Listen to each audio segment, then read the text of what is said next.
First of all, thank you for joining us here today at FCM. I don't have to reiterate, we represent over 2,000 member municipalities across the country.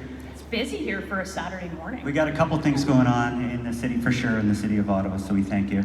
Obviously, I think we've heard a lot about the challenges when it comes to infrastructure, economic uncertainty, community safety, and housing, which you alluded to. Municipalities are ready. We're on the front lines of implementation. And when housing gets approved, infrastructure gets built. We just know how to get the job done as municipal elected officials. Now, I know your government is going to hold the Prime Minister and their government accountable to ensure that we actually see real results for Canadians. I've spoken, and you've spoken, about the barriers to home building. And I think one of the big challenges we have is we have a record number of permits. We're trying to achieve what we want to build more housing. But of course, you've raised concerns about development charges. We understand the importance of affordability, but those development charges, they're required. We need them for roads, we need them for sewers, we need them for transit. And it makes housing possible in the first place. You need to be able to connect to those things. Eliminating them without replacing anything is a big challenge, trust me. Nobody knows how much federal or provincial tax they pay, but I'll tell you right now, they know to the penny how much municipal taxes they pay. So I guess my question to you is, what's your plan to make sure that we're fiscally whole, that we're able to do this without undermining the local taxpayer and get those homes built? Yeah, look, I think when we talk about this, as much as people know exactly how much they pay in municipal taxes, we often forget that there is one taxpayer. And so the successive taxes on taxes on taxes, like, we're going to be the government that advocates against raising all taxes right across the board. There is not a tax cut that Conservatives don't like, but there are lots of other things that we can do on the housing front. Lots of federal government land that can be used for housing. Lots of pressure and conversations, frankly, with provincial governments on making sure that we're ready in the trades. One thing that I just will never see eye to eye with on the government is that the government is not the one that builds homes. The private sector is the one that builds homes. And it gets faint applause from some, but you can't build more bureaucracy and expect that we're going to get more homes built. We can't build up Canadian bureaucracies and expect that they're just going to sit there and do no job. They do a job, and I think they do a job in some cases to block much of the home building that's happened in this country. So I think we're going to have to work together on figuring out what the needs are, how to raise some of that capital from the private sector in order to, in order, frankly, to allow municipalities and allow that private sector to build in a way. We're having cities, and I don't know when the last time you've been to Ottawa is, but it's like busting at the seams. The same goes for many of the larger cities. So there are other levers that I think the federal government can help with, and I happen to think that one of the most important ones that we don't talk about out loud nearly enough is immigration. Great, thank you for that. Again, I think you've also alluded to the fact, as you're well aware, we used to be just the potholes and light bulbs people. We're not anymore. We're doing housing, we're doing health, we're doing everything. We are the front line and the front door to the citizen. That being said, we can't run deficits. That's a big problem. You guys can. At the same time, we need to know that there's going to be some kind of framework that's going to be in place to be able to address those issues. We only get 8 out of 10 cents of every dollar, and we're doing a lot of the heavy lifting. So I'll ask you direct, what are we going to do to rebalance that relationship, to see how we can see, we're very good at restraint and accountability as municipalities.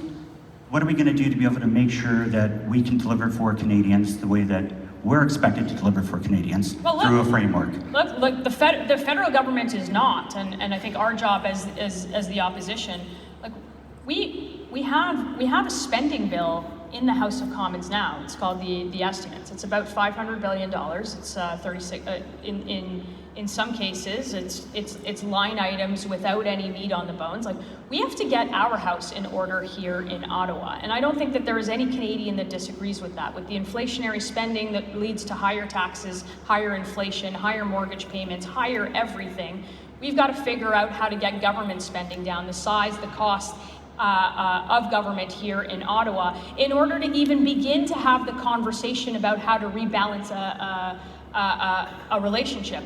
You have to get your own house in order before you start going to other people's houses. That's very first and foremost. And I think not only is it fiscal restraint here in Ottawa, but it's reducing the size and the scope of government. Government here has grown over the last 10 years at a massive pace, and we outsource much of what the government does through consultants, which costs every family $1,400. And that's gone up. Instead of cutting it by $6 billion, which was the promise in that election campaign, it's actually, instead of cutting it by $7 billion, it's gone up $6 billion. That's the thing that we have to get in order before we start negotiating with municipalities, at least in my view. Okay, wonderful. And Melissa's referring to Ottawa federally, not municipally. Yes, we're doing a great yeah, job. That's right. A terrific well, job. I forget where we are, but you're in the nation's capital, where I think the first, second, third news story is often federal politics, and you got to watch the Ottawa local to figure out what's going on here. Absolutely. Thank you for that. Oh, you do a good job here. Well, thank you. I appreciate that. When it comes to, and we all agree on this, community safety and bail reform, it is the hottest topic. I've had the opportunity to get out and speak to, and I see Kathy, our third VP, clapping. As I cross the country and speak with our other associations, crime and safety, RCMP, bail reform, all top priorities. When it comes to this, I guess the question is, from a national conversation point of view, what is your government willing to do? Will it step up to ensure local governments do have the tools, the capabilities to be able to make our communities, keep them safe and keep them well supported? So look, in terms of an opposition, I think we've been very clear before that and brought this issue to the forefront. I actually, when I speak to municipal leaders, which I do quite often in municipalities right across the country, it's oftentimes the number one issue that's been coming up as of late. And I think from a federal perspective, from an Ottawa perspective, from a Government of Canada perspective, there are a number of things. That's repealing Bill C-75. That's the catch and release policy. When we talk about bail reform, we talk about this specifically as a bill that needs to go out. This allows repeat violent offenders out on the streets soon after they commit a crime. We see that we see auto theft in most communities sort of spiking, and there is an organized crime element. C5 is another bill. Like, I don't expect you to know all of these numbers, and they're going to be very different and eventually in this parliament if they're ever looked at. But repealing Bill C5, which is the rules that allow you to spend your sentence in house arrest and not be behind bars. We have a repeat offender problem in this country, and there are multiple stories of repeat offenders going out and committing crime after crime. The good news is you probably don't have a lot of criminals in this country. The bad news is it's the same ones that keep committing the crime. So the solution is very, very simple from our perspective, from a federal government perspective, from a criminal code perspective, and that's, I think, where we will push the government in order to go, to make sure that our streets are safe, that people can go out and take a walk. And of course, I can't mention crime without talking about the drug epidemic that has ravaged cities that you've never saw it in before, and that is going to take a lot of funding and a lot of care for treatment, rather than the insane experiment of free taxpayer drugs that are being handed out rather than treatment. And there is nobody that is ever going to convince me that the experiment the Canadian government had embarked on a number of years ago is one that has been successful in any way. And it is very hard to see, and it is very hard to meet somebody who doesn't have a family member or somebody they know who's been afflicted by this terrible epidemic. Great, thank you for that. And again, thank you very much for coming out today and engaging with municipalities. I think, you know, in the past we've heard we're the table scraps of government. I don't think that's the case. I think we are the front line and we're participating partners. We want to work with government. We want to ensure we deliver for Canadians. We got the fiscal tools. We got the front door.